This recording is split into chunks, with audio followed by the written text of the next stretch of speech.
முன்னாள் விமானப்படை அதிகாரி நாகஜோதி இணைப்பில் இருக்காங்க. வணக்கம். வணக்கம் மேடம்.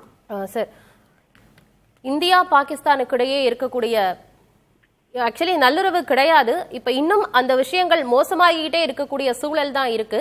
இப்போ இந்தியா பாகிஸ்தானுக்கு எதிராக நிறைய நடவடிக்கைகள் எடுத்துட்டு இருக்கக்கூடிய சூழல்ல பாகிஸ்தானும் சில நடவடிக்கைகளை எடுத்துட்டு இருக்கு. இது சர்வதேச அரசியல் சூழல்ல என்ன மாதிரி தாக்கத்தை ஏற்படுத்த போகுது சார்? அரசியல் இது வந்து ஒரு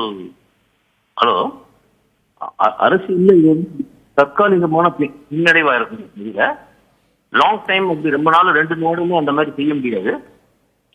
ரெண்டு நாடுகளுமே தன்னுடைய நிலைப்பாட்டிலிருந்து கூடிய விரைவில் மாறிவிடும். அதனால வந்து மிகப்பெரிய அளவுகள். ஆனா பாகிஸ்தான் மிக அதிகமாக பாதிக்கப்படும். பாகிஸ்தான் மிக அதிகமாக பாதிக்கப்படும்.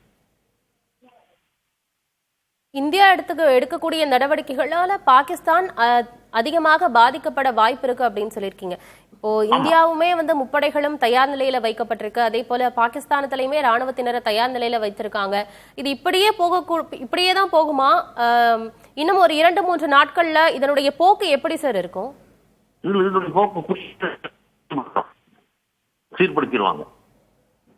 ஏன்னா ரெண்டு கண்ட்ரிக்குமே பொருளாதார விஷயங்கள் இருக்கு. அவ்வளவு ஈஸியா வந்து ப்ரொலாங் பண்ண மாட்டாங்க. ஏன்னா இதுவரைக்கும் உலகத்துல நடந்த பல விபரீதங்கள் தான் பொருளாதார காரணத்தினால மீண்டும் சரி செய்யப்பட்டது. அது சண்டையா இருக்கட்டும், ரெண்டு நாட்டுக்குள்ள இருக்கக்கூடிய பிரிவினையாக இருக்கட்டும், இதெல்லாம் வந்து அவங்க சரிப்படுத்திட்டாங்க குயிக்கா. இப்போ வந்து வீணாத்துல இந்த மாதிரி ஒரு விஷயத்தை இரண்டு நாடுகளுக்கும் செய்யக்கூடாதுதான்.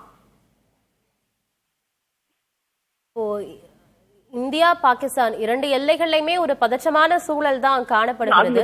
இருக்க வேண்டியது இல்ல. அது எல்லை பாதுகாப்பு, எல்லை விஷயங்கள் வந்து என்ட்ரி டிஃபரெண்ட். அதை இதுல கேட்காதீங்க. ஏன்னா அப்படி நாம எப்பவுமே ரெடினஸ்ல தான் இருந்து தீர வேண்டியிருக்கு. பாகிஸ்தான் ஒரு நம்பிக்கைக்கு உரிய நாடு அல்லவே அல்ல. ஓகே சார், இணைப்பில் வந்து பேசமைக்கு நன்றி திரு நாகஜோதி.